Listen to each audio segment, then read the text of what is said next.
Добрый день, с вами снова Елена Болгаева. И сегодня я хотела поделиться своим опытом.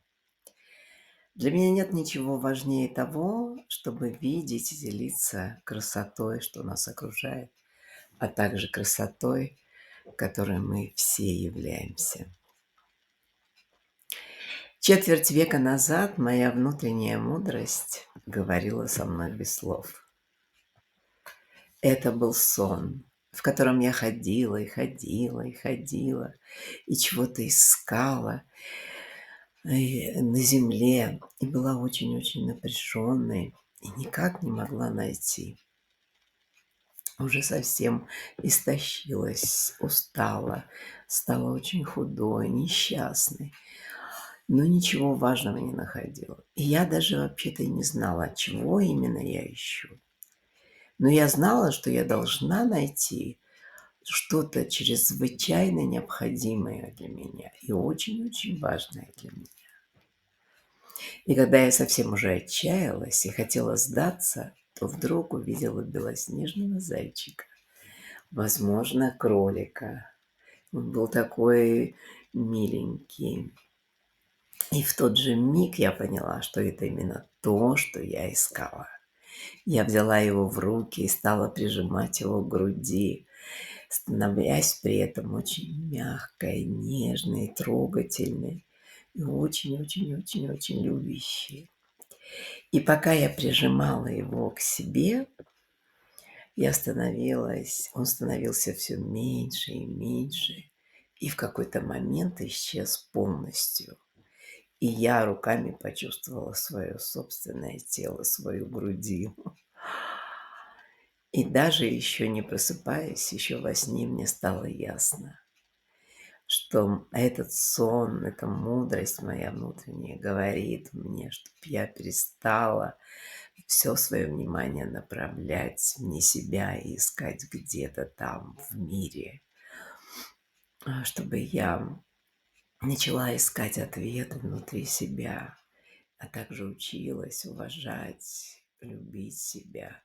И особенно вот эту свою нежную, чувствительную, мягкую, уязвимую часть себя, которую я когда-то осудила, запрятала, подавила, боясь испытывать боль, неприятные чувства, как отвержение, неодобрение, осуждение. Вот так очень-очень красиво говорила со мной мудрость. И без всяких слов. Очень красиво, не правда ли? Так прекрасно мы устроены. И у меня ушло много-много лет на то, чтобы отпускать привычку искать самое важное для меня в мире, вне меня самой. И находить то, что всегда со мной, вернее, чем я являюсь. И позвольте мне сегодня поделиться с этой находкой, к которой я уже пришла,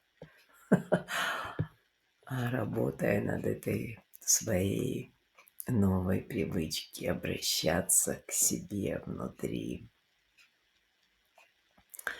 И вот эта вот мудрость, которую я обрела уже наяву, она звучит так, что если почаще делать паузы и перенаправлять свое драгоценное внимание от объектов во мне на то, откуда внимание исходит, то можно обнаружить, что мы все уже являемся совершенными, уже целостны, уже вечны, уже всемогущи, уже бесконечны.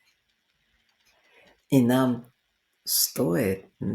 только нужно отпустить все свои попытки с помощью мыслей, образов, истории, создавать из себя что-то иное, что отличается от вышеперечисленного.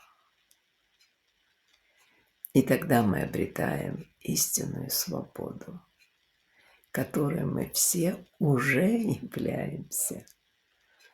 Очень весело, не правда ли? Как все красиво устроено. Спасибо, что были со мной сегодня. Успехов вам в том, чтобы найти себя, истинного себя.